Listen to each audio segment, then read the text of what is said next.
There are two reasons why AI will never replace human musicians. Reason number one, AI will never sound exactly like a human. Make no mistake, it will get dangerously close. Hyper-realistic AI music is not an eventuality from a dystopian future.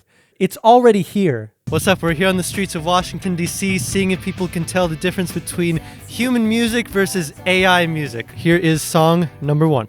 We're dancing in the dark with electric hearts that start. Here is song number two.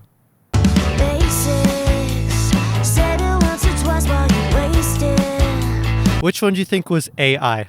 The first one. You are correct. Excellent. Awesome. Which one do you think was AI? The first one? Yes, you are correct. The first one was AI. Which one do you think was AI? Number one or number two? Two. Number two was the human, actually. Really? Next round. Here's song number one.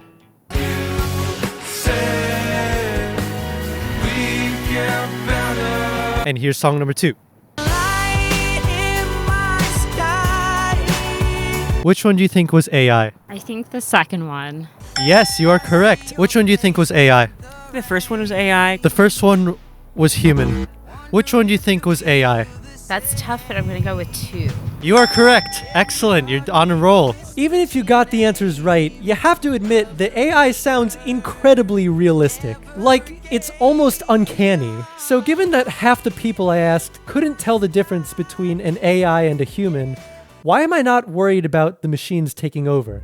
Because the AI and the human still had distinct characteristics from each other. I think the first one was AI because I think the second one, like the voice sounded breathier, maybe a bit more natural. What about that song sounded AI to you? There were components of the vocals that were a little bit flat, and I thought the lyrics were a little usual.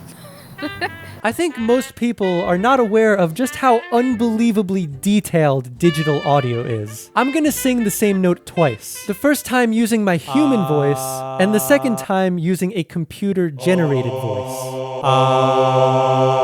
Even though the waveforms look pretty similar, they sound very different. But why is that? The thing is, we're only looking at these waveforms from a distance. If you zoom in on both samples, the differences become much more stark. The computer-generated voice moves in a very predictable pattern. The human voice, on the other hand, is erratic and wildly turbulent. And herein lies a fundamental difference between humans and computers. Computers operate based on programs and patterns, whereas humans operate unpredictably. Even if the computer is programmed to perform unpredictably like a human, it will never be but a cheap imitation. And no matter how subtle, there will always be some human listeners who can pick up on the difference. Even though a lot of the people I asked couldn't tell the difference, a slight majority were still able to pick out the AI. Here is number one.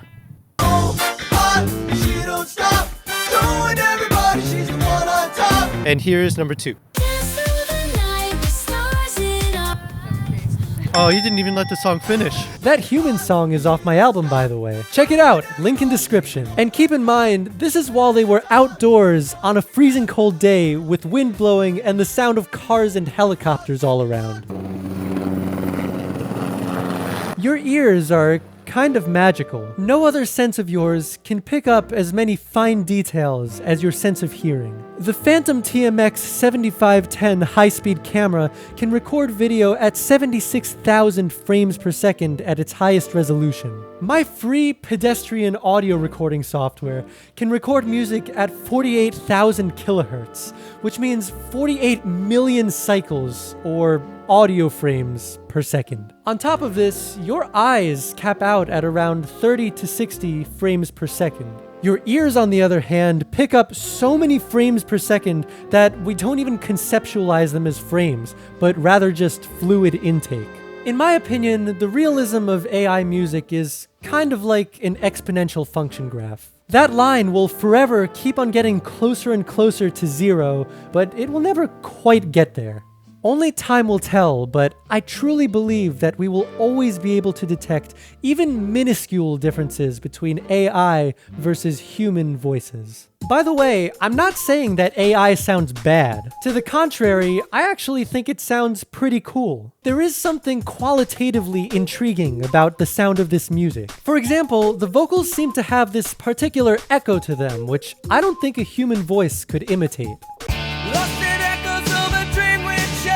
I am not arguing that AI is going to disappear. AI is here to stay, and it will have its place.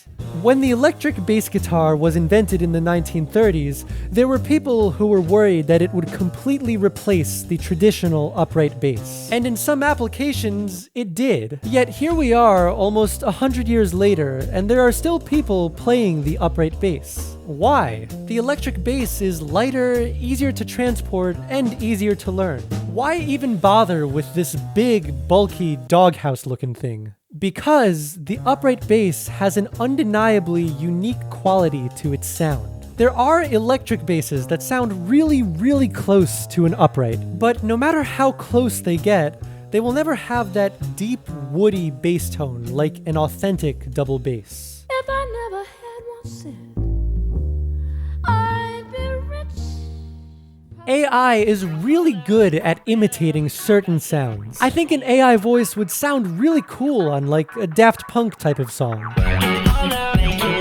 But will an AI ever fully capture a raw, unmistakably human emotion like we hear in Olivia Rodrigo's driver's license? I truly don't think so. And as long as some of us are able to discern the unique sound of a human voice, there will always be a place for human musicians. The second reason why AI will never replace human musicians is that, well, this very question poses a fundamental misunderstanding about why we listen to music in the first place. To ask if AI music will replace humans assumes that music is simply a widget to be sold on the marketplace. An end product that is to be simply produced and then consumed. And this couldn't be further from the truth. I was watching this Rick Beato video the other day where Rick was expressing his concerns over the rise of AI music. In the video, he described how his son and his daughter were able to tell that he was listening to AI, despite how realistic it sounded to him. But that's not the part of the video that stood out to me the most. What was more interesting was his son's reaction to him listening to AI. I'm walking in the hall with my phone again, and Layla says, "Why are you listening to AI?" I was like, "What? How do you know that that's AI?" She's like, "Are you kidding me? You can't hear that? The echo in the voice?" Rick's son's reaction wasn't, "Oh hey, what's that AI music you're listening to?" It was more like, "Why are you listening to AI?" I think this reaction says a lot. Music is one of the fundamental ways that us humans communicate with each other. Every time you listen to a song, whether you realize it or not, you are making a real person-to-person connection with the artist. Olivia Rodrigo's driver's license didn't become a #1 hit just because it sounds pretty. Make no mistake, it is a beautifully produced song, and that definitely was a contributing factor. But the real reason why hundreds of millions of people have connected to the song is because of its authentic story. Driver's License is a song about a teenage girl describing her own earnest heartbreak. It's a story that billions of people, in one way or another, can relate to. And that fact alone is what we love about the song. The fact that there is a real human telling a real story straight into our ear. Even if you had never heard of Olivia Rodrigo and were hearing Driver's License for the first time with no context, there is an inherent trust that when you listen to a song like this, there are real, authentic human emotions being communicated. It's the reason why Black Griffin's cover, beautiful as it is, just doesn't quite hit the same. I got my driver's license last week. Gabriel has a marvelous singing voice, but he's not really a heartbroken teenage girl getting her first driver's license. I 100% promise you that if Driver's License had been produced by an AI, we would not feel the same way about it. Even if the AI version sounded identical to Olivia's version, we would still rather listen to her version, just for the knowledge that we're making a real human connection. I'm about to draw an analogy between music and an adult topic. So if there are any young children watching, I suggest fast forwarding to this time. There is a very popular website called OnlyFans where consumers pay for adult content from their favorite social media influencers. Now, if you're like me, you might wonder, why is there a market for this? Why do men pay for adult content when a quick Google image search can give them all the adult content their heart can desire? It's because they're not just paying for the content. Almost all successful OnlyFans creators actively post relatively family-friendly content on YouTube, Instagram, or TikTok. Men purchase their adult content because they feel like they have a relationship with the creator, even if it is a parasocial relationship.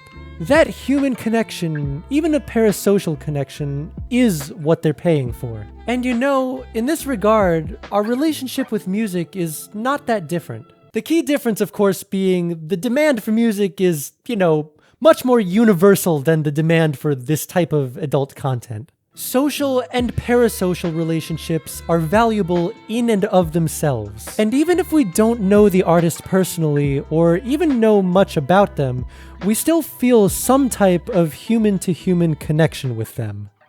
The summer of 2024 was known as Pop Girl Summer, with artists like Chapel Roan, Sabrina Carpenter, and Charlie XCX dominating the pop landscape. But aside from their music, each of these artists had their own uniquely crafted personas. Chapel was the campy girl, Sabrina was the frisky girl, and Charlie was the party girl. 365 party girl. Charlie XCX is a particularly interesting case because she really leaned hard into that party girl character. But the thing is, she really does love to party. This has been well documented for years. When we came back from Ibiza, he was like, "Are you actually partying like as much as it looks like you are?" And I was like, "No, like we are." And that fact is what makes Charlie's music so fun to listen to. Yes, every song on Brat is pretty solid and could probably stand alone. But what pushes her music over the edge is the story behind it. The story of a girl who parties in order to cope with her childhood trauma. Without her backstory, there are no Charlie-themed dances, or presidential campaign posters, or seasons being named after her. I asked him if he was having a rat summer, and he let me know that he was, so that's great. Well, you're still employed, so that's a good... The Beatles, who I talked about in my last video. We don't love the Beatles just because their songs sound nice. We love them because they were an energetic group of 4 handsome young British lads who came to America and changed the pop landscape. Even if you're not into pop at all, think about the artists you do enjoy. Seriously, go to your Spotify library and scroll through your artist's catalog. I'd be willing to bet that for every artist you've got saved, you know something about their backstory. Even if it's just a little bit, you could probably tell me some interesting or relevant fact about them. And that is the fundamental point I'm getting at. The fact that there is a human story behind your favorite music isn't just some fun little quirk. That story is the value to you. We don't just listen to music because the end product sounds nice. We want to know that there is someone behind this product. Someone who is putting their real emotions into their work. Someone whose concerts we can see. Oh yeah, I should mention that the end of human musicians would mean the end of live concerts. I'm sorry, but nobody's gonna pay to watch loudspeakers blast AI music. And I don't think humanity is quite ready to give up live concerts. We listen to music to understand each other. We listen to music to make human connections. We listen to music because music is one of the core fundamental ways that we communicate with each other. Researchers have spent decades trying to understand what music even is and why we enjoy it. But personally, I don't think it's so complicated. Every land mammal has some way of communicating with members of their own species using sound. This is done to warn each other of danger or attract mates, but first and foremost, to establish social bonds. And in this way, humans are not really different. Of course, the human brain is significantly more developed than any of our animal brethren. Hence, we require much more complex social aural stimulation, which we call music. If you watch as much YouTube as I do, you've probably come across some AI YouTube channels with completely AI-generated content. But what you'll notice about these channels is that they're almost always really bland and forgettable. This beach is a mix of sand and pebbles. They don't tend to get loads of views, and certainly nobody brings them up in casual conversation. But I don't think it's because the content is bad. These videos are often quite well put together and full of interesting facts. I think it's because deep down, we know that there isn't a human behind the content. And if there's nobody putting their real emotion into the content, then it doesn't satisfy the craving we have for a human connection. I think the reason Rick Beato's son had a puzzled reaction to Rick listening to AI music wasn't because the music was bad. Rick himself said that he thought the music was pretty good. I think it's simply because he knew that it was AI and that there was no real human story behind the song. And we all know that listening to a robot attempting to simulate human emotion can be a little bit unsettling. Human emotions are silly and random. We cannot feel them, but we understand them.